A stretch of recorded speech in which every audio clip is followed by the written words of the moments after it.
Many expect India to become the third largest economy in the world by 2030, behind China and the U.S., and play a key role in China and the U.S. rivalry. Biden's recent Indo-Pacific strategy by foreign IPEF and Quad, China's zero-COVID strategy impacting global supply chain, and Modi's Make in India policy and recent increase of iPhone productions. All this show many international companies right now, they start to choose India to build their supply chain. So I would like to ask everyone, you think India will succeed here and become the next manufacturing hub? So next, I would like to start the first question with Josh. You have many experience working with international company and right now with Foxconn, of course. Which industry or product manufacturing will ship to India very soon? I would expect mobile phone manufacturing will happen sooner than other industry. Do you agree? Well, I think, Jill, I think it's a great question. And as I said before, so India has had a long journey in multiple industries. I think India's automotive industry started developing from the 80s with collaborations with a few countries, and there's been a lot of success in the automotive space. The mobile phone, the telephony side, I think the journey is probably about 2 decades. And maybe I can quote an example. There, in my previous employer, Nokia, we started the factory and building the supply chain in 2005 onwards. And we were able to establish a very good ecosystem to support this and take this forward. So what I have seen is as Collie and Brad and others have mentioned, I think the government's intent, the global value chains intent on having on creating sort of this ecosystem is very, very important. And of course, every country is going to approach this differently. Now, I think India, as I mentioned, is now approaching this in a very systemic manner. The recent past, the last 7 years, the journey has been Make in India. And in the last 18 months, it's in this Atmanirbhar Bharat. And Atmanirbhar Bharat is I think I call it Make in India Plus. India is keen to design in India, and also machines of India.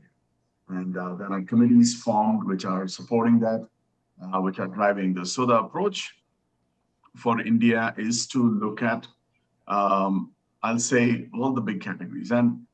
And see, India, as Collie mentioned, Collie's geography of India is incredible.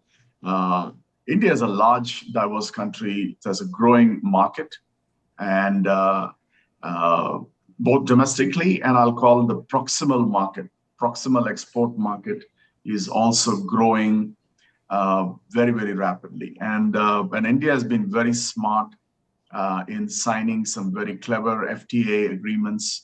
And it's in the process of signing clever agreements. So I think when you look at the products which India will focus on going forward is going to be varied. I think there is clearly a large established base of automotive, which is the process of electrification. Now it's a huge opportunity there.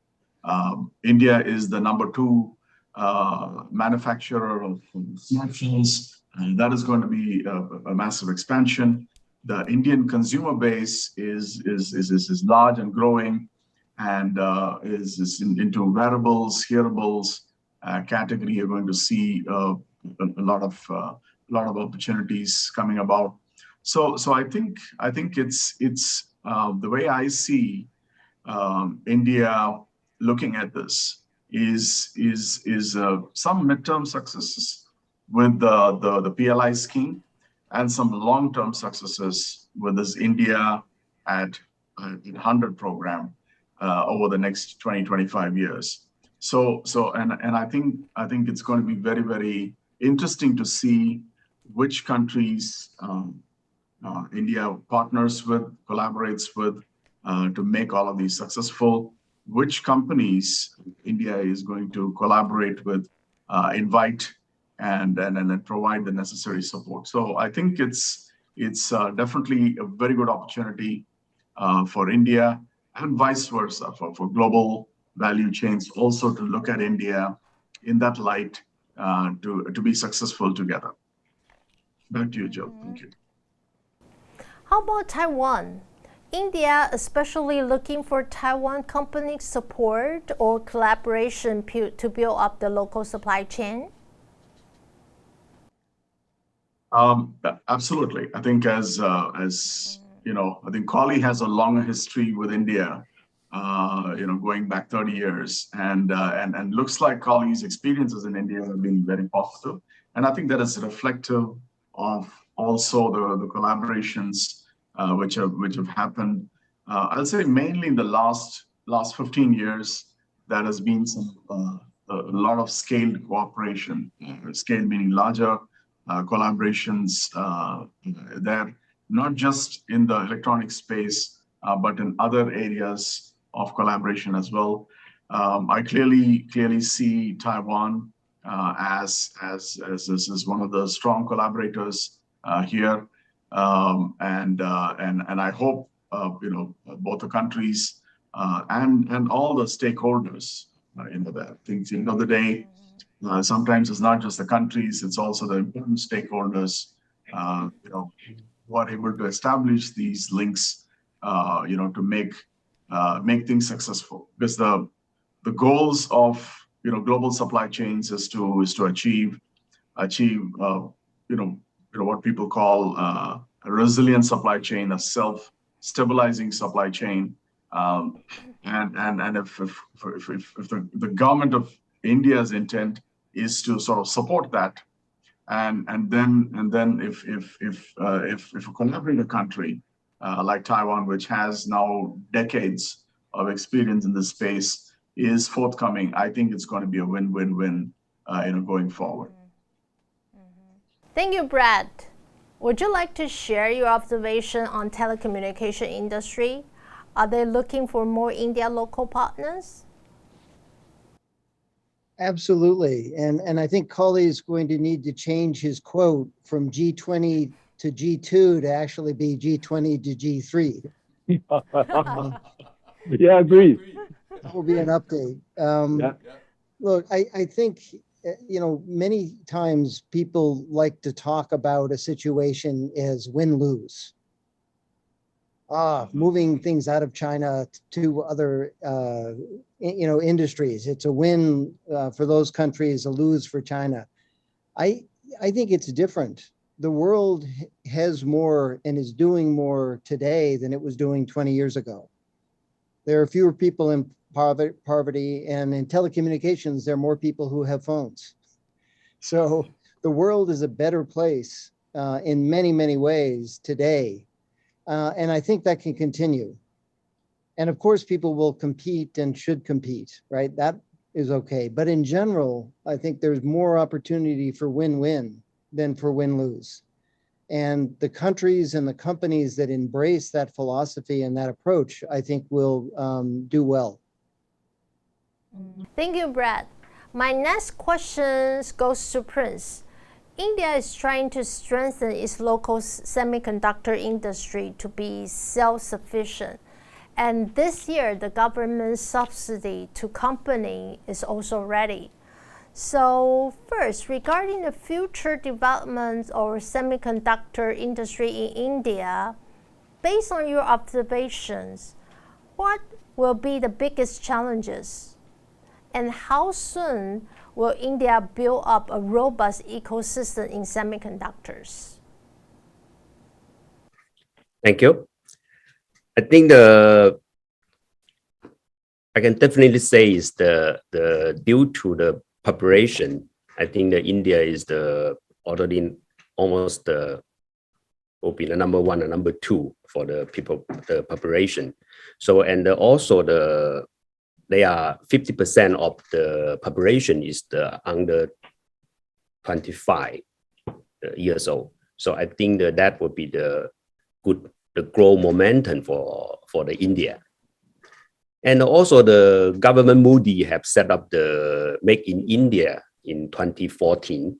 So that will be built up some India, all the local, the manufacturer. So I think, and also it's good for the India to develop the semiconductor industrial in the future. So I'm not the crystal ball, so I don't know when the India will be the coming for this, but at least I mentioned before, India, the first step already set up the planning to set up the 2 fab, close to the Bangalore, that area. The Bangalore is the major electronic city in the India. So I went in twice. So I think they see a lot of infrastructure and also also is the building. So for the challenge for that, I think it should be the stable the power supply. I think that will be major one. And you know that if we have built up some of the semiconductor, the stable the power supply, and also the water also is very important for this industrial. So but I believe it doing so many years set up the Make in India policy. I believe it in the future India will be solve all this one. So I'm happy to see the build up the manufacturer side and the semiconductor in the India. Thank you. Mm-hmm. And next, overall, will India spend less time than China to be the next global manufacturing hub? And Carly, would you like to give us some final feedback for India on behalf of Taiwanese companies? Before year 2015, even I recommend India to Taiwanese companies to go. But they say, no, India is number 7, number 6 market for PC. So they are not in the priority list. But today, India is the second largest mobile phone market. And also we have to think about working people levels. We need to work with them.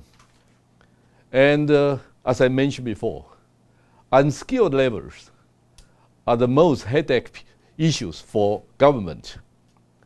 So if our industry enterprises, the most important thing is to help people to get good jobs. And I think I'm very happy to know Foxconn has big investment in India to help local people. You know, once I discussed with the Minister of Taiwan, who in charge of economic affairs, I say, how you make statements about Taiwan's position in the market, in the industry, in the worldwide supply chain. He say, we are harmless partners. Harmless, which means we help people. Because we are a small country, very small, 23.5 million population. Now we have an industry almost $1 trillion. We didn't count the companies like Google, Amazon. You know, both are my good friends. You may didn't know. Companies like Google, Dell, HP, they all have more than 1,000 people work here. They have to work with industry supply chain, not only market here. And how to convince Indian government to provide a telemed program for Taiwan, because Taiwan is so special. But every time when I discuss with Indian government officials, they always give me general proposal. Come here for investment. Now I say we are different. Just example. What are the key issues or key success factors behind if India try to be a hub for manufacturing in the future? I think leverage your domestic market. That is most important. But what are the strengths of you have? As I mentioned, 1.4 billion population. But how many TV sets you need? But what kind of TV set? You need OLED LCD, or you need 85-inch, 75-inch TV? No. You focus on smaller than 42-inch would be better. You don't need to get the most advanced technology. Then you get scale. And people very happy to help you because you are the best in the world. But India always think India is a great country. Yes, I believe so. And I also like to this kind of philosophy for the country's future. But let's take a longer time to think about the government or industry perspective. I believe in year 2030, China will become the largest one economy in the world. US will become the second one. And who are the third one? Yes, India will be the third one, not Japan anymore. Year 2009, China overpassed Japan, become the second. And China leveraged domestic market because iPhone. iPhone is a major findings for Chinese people to know there is a mutual, both side approach to create data and content.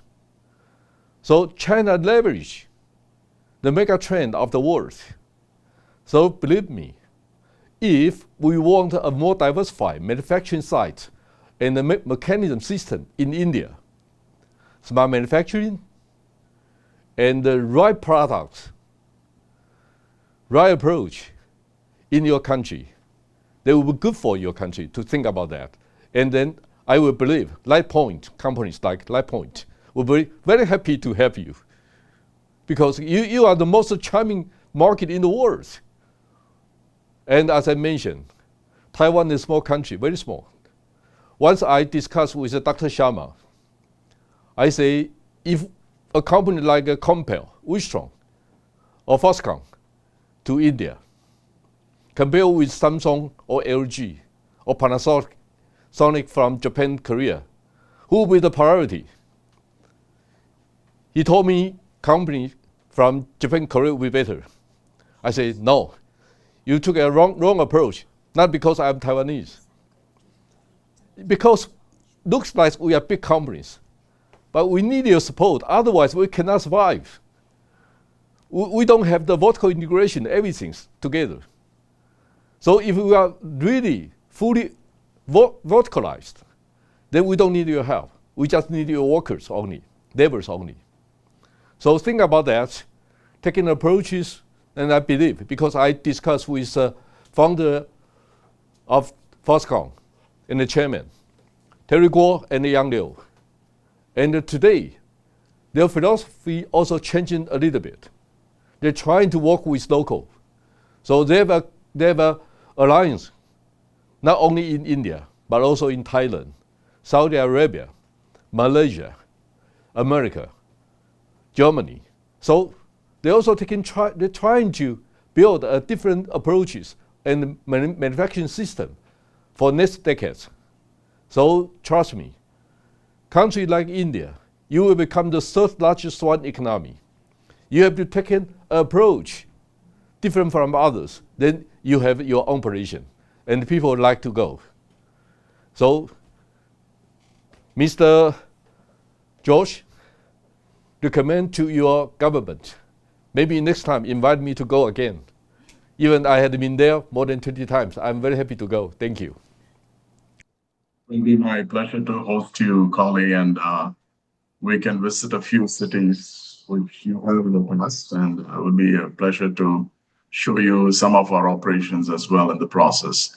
But your advice, I think, is very, very important, and we'll take this back. In fact, a very high-level delegation was in Taiwan 2 weeks ago from Indian government, and I think I will continue to convey your message.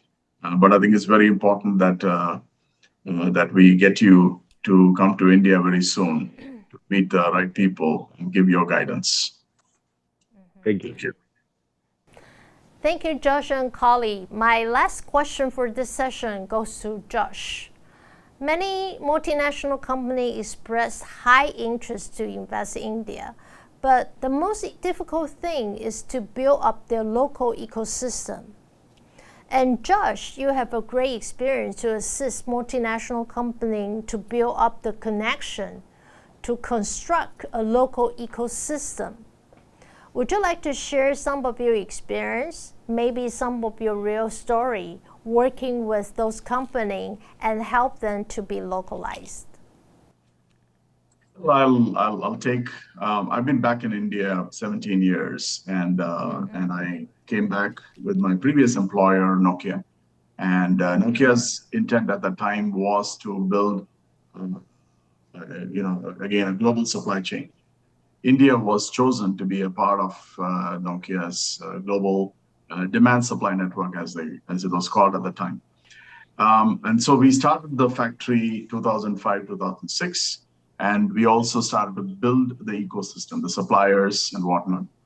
The approach was very unique. I think we started with a good product architecture where ideas like product variation were already designed in on the product and mobile phones.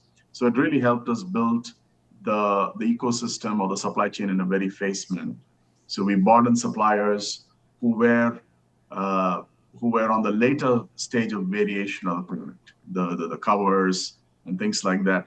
And then we moved into the ecosystem. We bought global suppliers. A lot of the Taiwanese suppliers were part of the first batch of companies. So, and this really started the engagement of Taiwan and India at this exercise.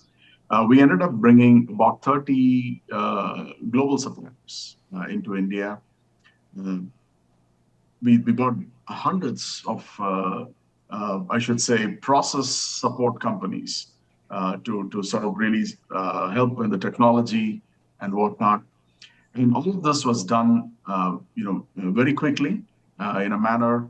The factories were started, in less than 3 months. In 9 months, achieved scale, achieved manufacturing yield, which were truly world-class. I should say even world-beating levels already within 12 months. And by 2007, I can tell you we were already a benchmark operation. So it really says that, at least from my experience, India transitioned very smartly, from being just an IT company, a software country, to a hardware country, in a very quick manner. And I think this, if I look back on the success of that, I think it was the government's intent, the local state governments, it was the leadership at the headquarters level. It was the local leadership which was set up, and predominantly local, sort of engineers, technicians, who made it happen. Of course, we had support in critical areas, but it was just incredibly executed. And this particular ecosystem, Jill, I can tell you, by 2009-10 timeframe, in a very, very short duration, started to export to 110 countries around the world and became Nokia's largest factory, producing over 500,000 phones a day, and along with a lot of local value addition, being conducted. So this was a testament on something which went well, and I can tell you that story continues. And this was something which happened about 15 years ago, but whoever is using these success factors continue to be successful in India, which is why I think India is sort of on the roadmap of successful electronics manufacturing implementations. And I hope the story continues along with the government's plans here. Back to you, Jim. Thanks, Josh, for providing a great example to demonstrate how an international company works locally with various ecosystem partners, and how India is gradually transforming from a software-based country into a hardware-based country. And we believe India will soon become the next global manufacturing hub. In the next section, we'll discover the future driver for global value chain.